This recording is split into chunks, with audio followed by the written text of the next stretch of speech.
90 দশকের জনপ্রিয় ঢাকায় চিত্রনায়িকা শাবনূর গত 17 ডিসেম্বর 46 বছরে পা দিয়েছেন তিনি।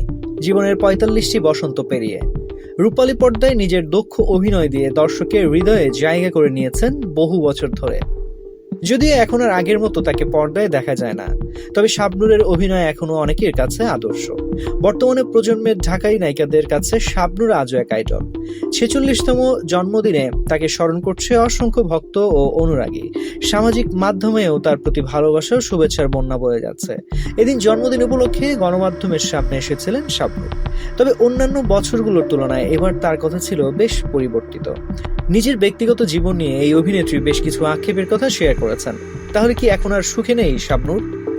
শাবনূরের ব্যক্তিগত জীবন ছিল অনেক চড়াই উতরায়। আবেগাপ্লুত হয়ে তিনি বলেন, দীর্ঘ ১.৫ যুগের ক্যারিয়ারে যত ঝড়ঝাপটা আমার উপর এসেছে, পৃথিবীর অন্য কোনো শিল্পীকে বোধহয় এতটা করতে হয়নি। প্রথম ছবি চাঁদনি রাতের প্রযোজক আজিজ মোহাম্মদ ভাই, নায়ক সালমান শাহ, নায়ক রিয়াজ ফেরদৌস এক বিদেশি নাগরিককে আমার সঙ্গে জড়িয়ে মিথ্যে সম্পর্কের গুঞ্জন, সালমানের আত্মহত্যার জন্য অভিযুক্ত হওয়া, একাধিকবার এফডিসির বিভিন্ন সমিতি কর্তৃক ব্যান হওয়া। কি ফেস করতে হয়নি আমাকে। একই সঙ্গে পারিবারিক নানা টানাপোড়েনে অতিষ্ঠ ছিল আমার জীবন। বিশেষত শাবনূরের জীবনে একেবারে অভ্যন্তরীণ বিচ্ছেদই ছিল তার অতীতের প্রধান কারণ।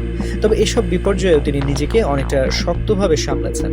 শাবনূর জানান, অন্য যে কেউ হলে বোধহয় পাগল হয়ে যেত, সমস্যা ভুলে থাকার জন্য মাদকের আশ্রয় নিত বা আত্মহত্যা করত।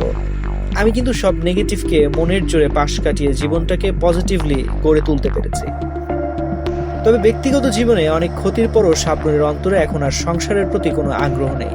তিনি বলেন, আমার আর সংসারী হওয়ার কোনো ইচ্ছে নেই। বিয়ের পর স্বামীর সঙ্গে বনিবনা না হওয়া যে কোনো নারীর জন্য ভয়ঙ্কর অভিজ্ঞতা, যে কারণেই বাধ্য হয়ে স্বামীকে ডিভোর্স দিতে হয়েছে। তবে আমার আর বিয়ের ইচ্ছে না থাকার কারণ হচ্ছে একমাত্র পুত্র আইজানকে প্রতিষ্ঠা করা, সত্যিকারের মানুষ হিসেবে গড়ে তোলা। শাবনূরের জীবনের এই সাহসিকতা ও তীব্র ইচ্ছাশক্তি যে এখনো তাকে দর্শকদের মাঝে জনপ্রিয় রেখেছে, তা কোনো সন্দেহের বাইরে নয়।